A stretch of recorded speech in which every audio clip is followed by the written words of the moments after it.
परमानुरागी सज्जनों,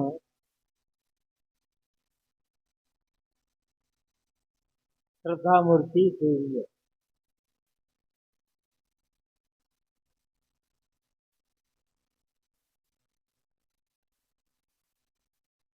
ज्येष्ठ पूर्णिमा कल की तिथि है जी।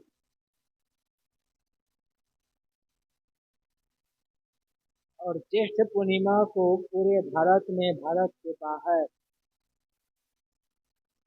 जहाँ जहाँ भी कबीर साहब के अनुयायी हैं या प्रेमी हैं, कबीर जयंती समारोह का आयोजन कर अपने अपने ढंग से सब कबीर साहब को याद करते रहे।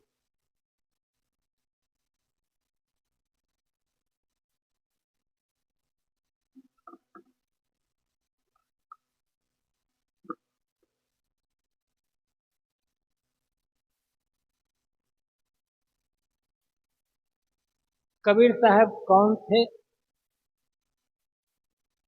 बताने की आवश्यकता नहीं है। जो कबीर साहब के अनुयायी हैं, प्रेमी हैं, वो जानते हैं। जो नहीं मानते वे भी जानते हैं। और यह भी सब जानते हैं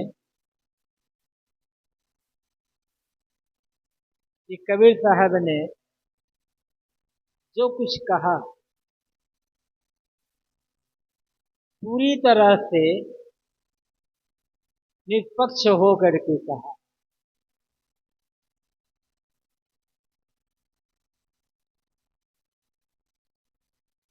और जो कहा सबकी भलाई के लिए ही कहा।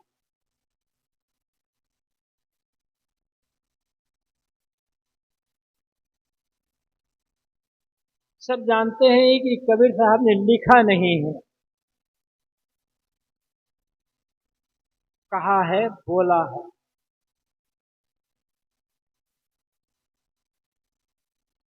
मसी कागज छुओ नहीं, कलम गहो नहीं हाथ,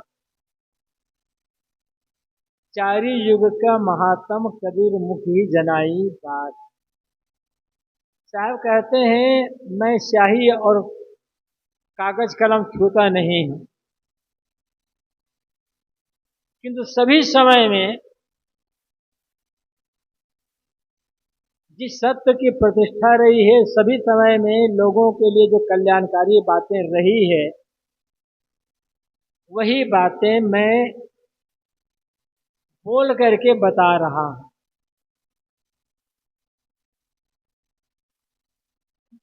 कबीर साहब के सामने जिस प्रकार के श्रोता आए, उसी प्रकार की बात उन्होंने रखी।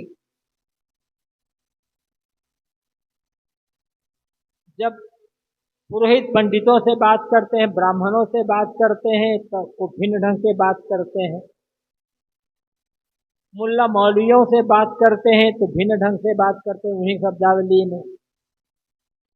योगियों से, अवधूतों से बात करते हैं तो उन्हीं की भाषा में, उनके शब्दावली में बात करते हैं। और आम जनता से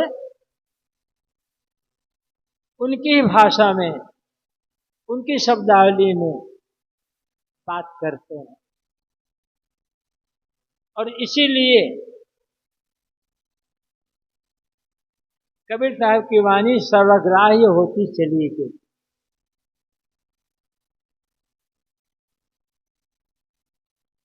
एक ऐसे संत हैं कबीर साहब, जो निष्पक्ष होकर के बात करते हैं। न उन्होंने हिंदुओं की बात कही, न मुसलमानों की बात कही,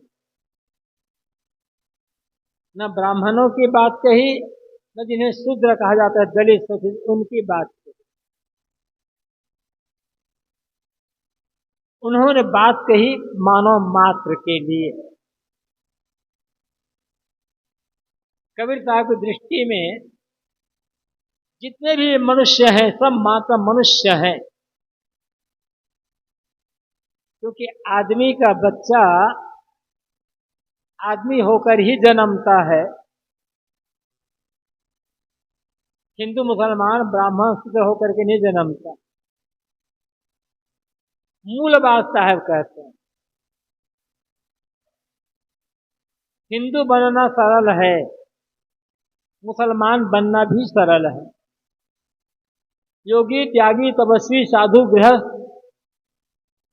ब्राह्मण, शूद्र, ये सब बनना सरल है। कठिन है मनुष्य बनना। मनुष्य बनने का अर्थ क्या है? मनुष्य बनने का अर्थ होता है हमसे भिन्न जो अन्य मनुष्य हैं उनसे मनुष्य बनकर ही मिले, मनुष्यता का व्यवहार करें और सब जगह से जो सच्चाई हो, जो यथार्थ हो, सत्य हो, उसी को ग्रहण करें। कबीर साहब ने मनुष्यता का पाठ पढ़ाया और जो मनुष्यता को पाठ पढ़ेगा वह किसी के साथ किसी बात को लेकर दुर्व्यवहार नहीं करेगा, कलह नहीं करेगा। हिंदू बनकर जियोगे तो कहीं ना कहीं कलह होगा, मुसलमानों से भेद करोगे। मुसलमान बनकर के जियोगे तो भिन्न मुसलमानों से जो गैर मुस्लिम हैं उनके साथ गलत व्यवहार करोगे, या कुछ भी बनकर के जियोगे तो अपने से जो भिन्न वर्ग हैं, भिन्न वर्ण हैं, भिन्न मजहब वाले हैं, उनके साथ आपका व्यवहार गलत हो ही जाएगा कहीं न कहीं पर। और मनुष्य बनकर के जिए तब हर मनुष्य समझता है कि मेरे दिल की मांग क्या है। अपने दिल की मांग के अनुसार से दूसरों से व्यवहार करना, ये मनुष्य होना है। और दुर्भाग्य है मनुष्य होना बड़ा कठिन लगता है।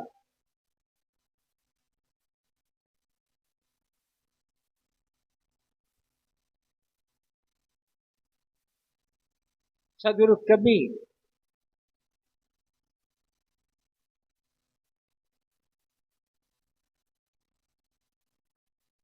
लोगों में साहस का प्राण फूंकते हैं।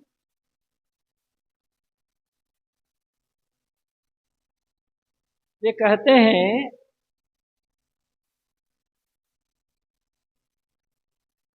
कि किसी भी दिशा में आगे बढ़ना है तो अपने स्वावलंबन के बल पर ही आगे बढ़ सकते हो। जो दूसरे का भरोसा ताकता रहेगा, दूसरे का राह दूसरे की राह देखता रहेगा, वो कभी आगे नहीं बढ़ता है। आप पूजा करते हो, पूजा कर सकते हो, जिसकी पूजा चाहो उसको उसकी पूजा कर सकते हो। हर आदमी अपने अपने ढंग से पूजा पाठ करने के लिए स्वतंत्र है, किसी को रोकने टोकने की आवश्यकता नहीं है। लेकिन याद रखना होगा मात्र पूजा करके आप किसी भी दिशा में, चाहे भौतिक दिशा क्षेत्र हो चाहे आध्यात्मिक हो, कभी सफल नहीं हो सकते। सफल होना है तो अपने बाहुबल, अपने पुरुषार्थ, अपनी मेहनत के बल पर सफल हो सकते हैं। पूजा करते हो, करो, उसे थोड़ा मन में सात्विक भावना आएगी, संतोष होगा। किंतु पूजा करने से बिगड़े काम बन जाएंगे या आगे विकास हो जाएगा, ये धोखा है।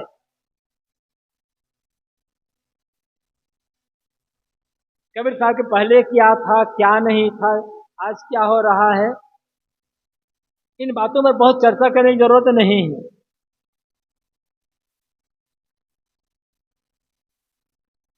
और याद रखना होगा,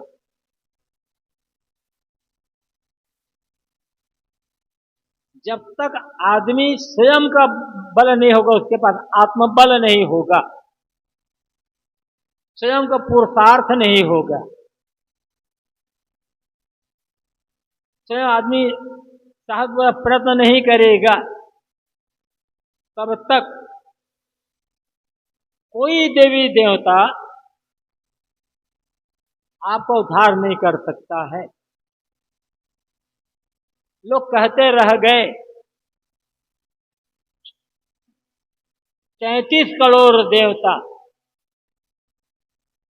33 करोड़ देवता टुकुर टुकुर ताकते रह गए। मुसलमान आए, भारत पूरे भाग को रगड़ करके रख दिए, अंग्रेज आ रगड़ करके रख देते। ये 33 करोड़ देवता जो मुसलमान आए होंगे भारत में, 15-20 करोड़ की आबादी रहेगी भारत भर की, उतनी भी नहीं रहेगी। और 33 करोड़ देवता कुछ मुट्ठी भर मुसलमानों का सामना नहीं कर पाए। 33 करोड़ देवता कुछ हजार अंग्रेज आए, सामना नहीं कर पाए। और आज हम क्या कर रहे हैं भाई, फिर कायर बन करके उन्हीं देवताओं को उपासना में लग गए हैं। कबीर साहब कहते हैं ऐसा नहीं हो सकता।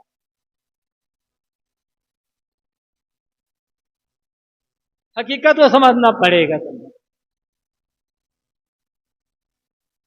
तुम देवता 33 करोड़ नहीं, 33 अरब मान ले लो, लेकिन जब तक स्वयं काम नहीं करोगे, तुम्हारा काम सफल नहीं होने वाला है। कबीर साहब साहस का पाठ पढ़ाते हैं। दो चीजें, एक तो मानव के बीच प्रेम का पाठ पढ़ाते हैं। भाई आखिर प्रेम का पढ़े तो पंडित हो, ऐसा उन्होंने कहा। और जिसके मन में प्रेम होगा, न हिंदू मुसलमान को लेकर के घृणा बैर विरोध करेगा, न ब्राह्मण शूद्र को लेकर, न धनी गरीब को लेकर, और न किसी को लेकर।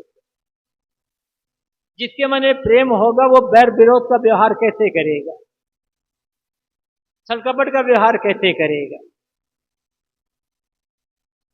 तो व्यवहारिक क्षेत्र में सबसे पहले साहब कहते हैं तुम क्या मनुष्य हो, और मनुष्य होने के नाते पहला कर्तव्य होता है दूसरों के साथ मनुष्यता का, प्रेम का, सहृदयता का, सेवा का, समता का व्यवहार करना। और दूसरी बात, आगे बढ़ना चाहते हो, किसी क्षेत्र में आगे उन्नति करना चाहते हो, तो अपनी मेहनत पर भरोसा रखना होगा। कोई आगे बढ़ा है तो पूजा करके आगे नहीं बढ़ा, मेहनत करके आगे बढ़ा है। करू बहिया बला अपनी छाड़ बेरानी यास, जाके आंगन नदिया बहे सोकस मरे पियास। कहते हैं अपने बाहुबल का भरोसा करो। ये तो भी जरा सोच लो। मैंने कहा कि आप पूजा करना, जितनी पूजा करना तो आप पूजा करो। जरा ये सोचो, साथी बनना तो है, बलवान बनना है, लेकिन किसी दूसरे पर हमला करने के लिए नहीं। हिंदुओं में जितने देवी देवता हैं, नाम कुछ भी ले लो, सबके पास कोई ना कोई हथियार है। किसी किसी को छोड़ दो, हर देवता के पास जो बड़े भगवान कहे जाते हैं वहां तो कोई ना कोई हथियार है। क्या उस भगवान का हथियार जब शत्रु आप पर हमला करेगा तो भगवान का हथियार आपकी रक्षा करेगा? जैसे आप किसी बलवान हथियार रखने वाले भगवान और देवी देवताओं की आराधना कर रहे हो, वैसे आपको बलवान बनना होगा। कम से कम अपनी रक्षा तो कर सको। और अपनी रक्षा का ही साहस नहीं है तो दूसरे की रक्षा क्या करोगे? तो आप कहते हैं अपने बाहुबल का भरोसा करो। और कबीर साहब ने ये दिखला दिया। दो चीज है। कबीर साहब के पास क्या था? एक गरीब जुलाहे के घर में पले, भयंकर गरीबी में जीवन जिया। क्या पढ़े लिखे, कोई इतिहास नहीं है, प्रमाण नहीं है।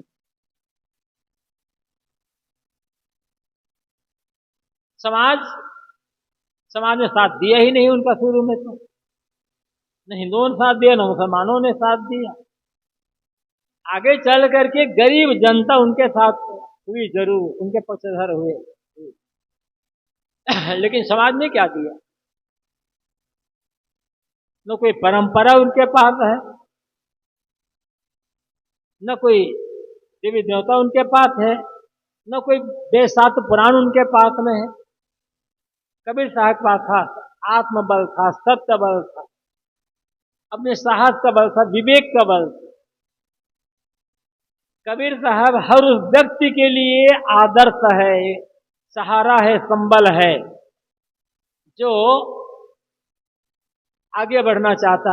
यदि ठान लें लेकिन रास्ता सही हो, सत्य का बल हो, आत्मबल हो, स्वार्थ रहित भावना हो, निष्पक्षता हो, इतनी चीजें हैं।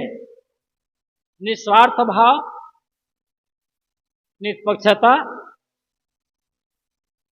आत्मबल और सत्य का बल।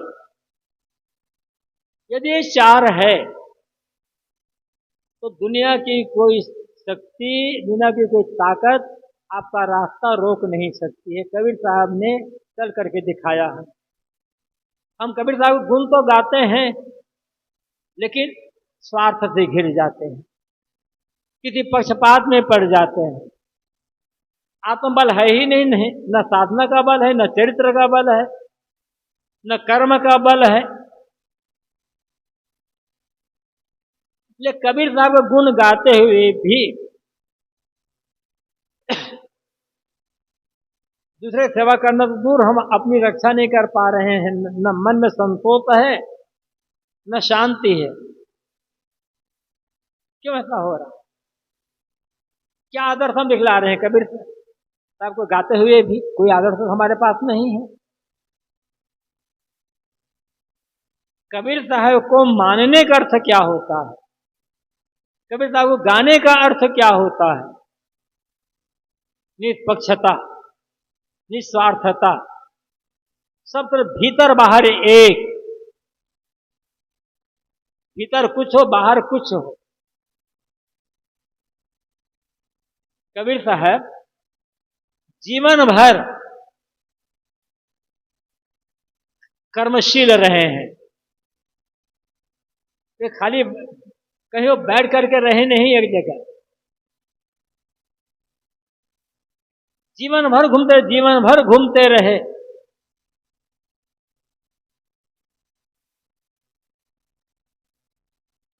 लेकिन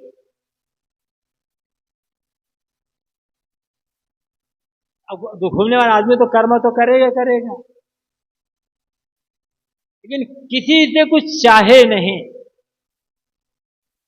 जैसा कि सुना जाता है, पढ़ा जाता है, लोग बताते हैं, नवाब बिजली खां उनके शिष्य हो गए थे। राजा बीर सिंह बघेल, गौरा नरेश उनके शिष्य हो गए थे।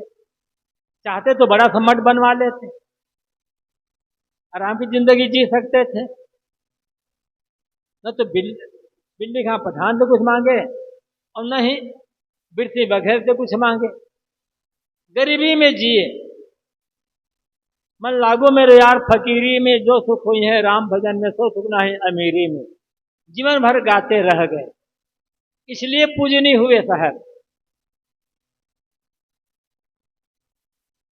फकीरी का मतलब दिखावा रहित जीवन, संतुष्ट जीवन, निष्पक्ष जीवन होता है। ऐसा जो निस्वार्थ होना होगा, निष्पक्ष होना होगा, तब तो कबीर साहब को गाने का कोई अर्थ होता है। कबीर जयंती कार्यक्रम होता है, बड़ी बड़ी बातें की जाती है। कबीर साहब ने ये किया, कबीर साहब ने वो किया, कबीर साहब ने वो किया। ठीक है, कबीर साहब ने किया, हम क्या कर रहे हैं, क्या कर सकते हैं? उतना नहीं कर सकते, तो जितना कर सकते वो है उतना हम क्या कर रहे हैं? चाहे व्यवहारिक क्षेत्र में हो, चाहे सामाजिक क्षेत्र में हो, चाहे धार्मिक आध्यात्मिक क्षेत्र में हो, या कुछ नहीं क्षेत्र में क्या कर रहे हैं? हमारा क्या आदर्श है? कबीर साहब को संत शिरोमणि कहा गया। ठीक, संत सम्राट हम लोग कहते हैं, वो तो संत शिरोमणि है। हमारे जीवन में संतत्व कितना आ पाया है? संत शिरोमणि के गुणगान गाने से हमारे जीवन में संतत्व नहीं आएगा। साधना करनी पड़ेगी,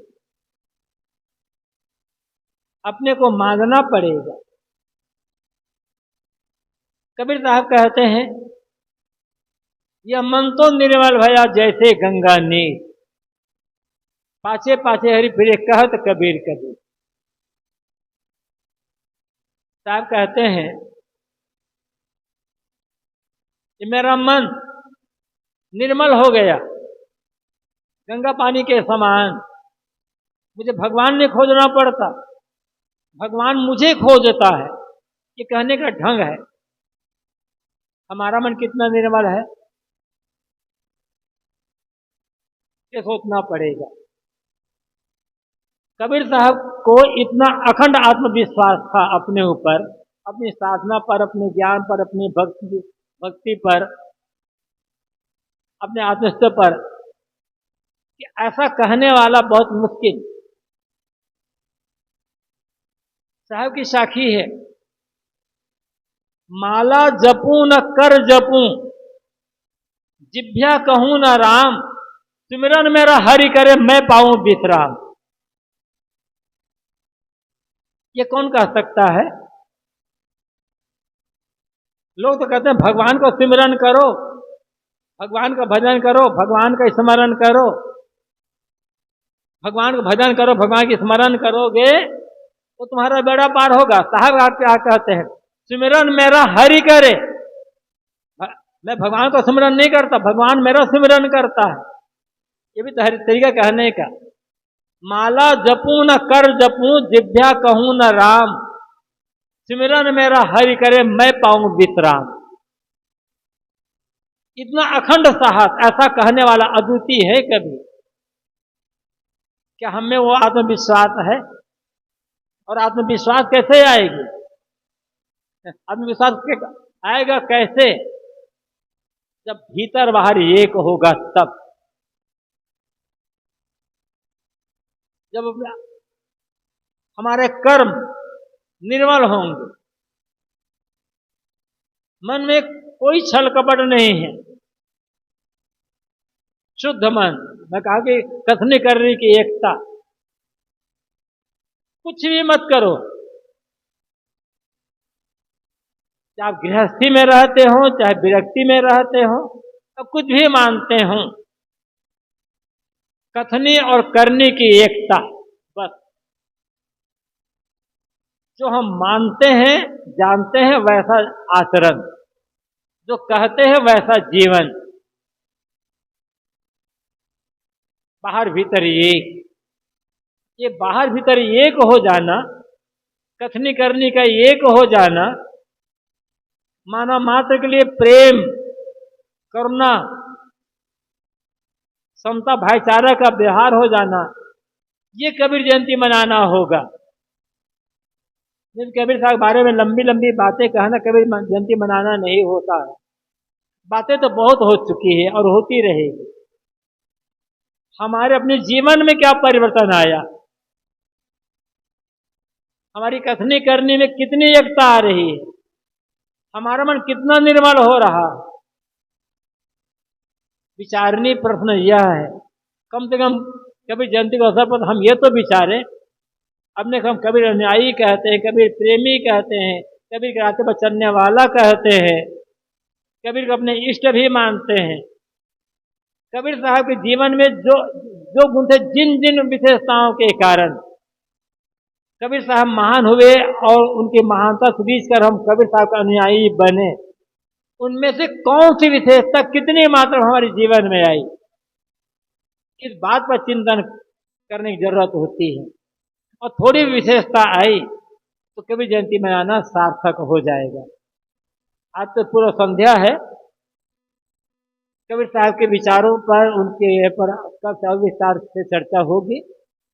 आज यहीं पर अपनी वाणी को मैं विराम दे रहा हूं। बोलिए सद्गुरु देव की जय।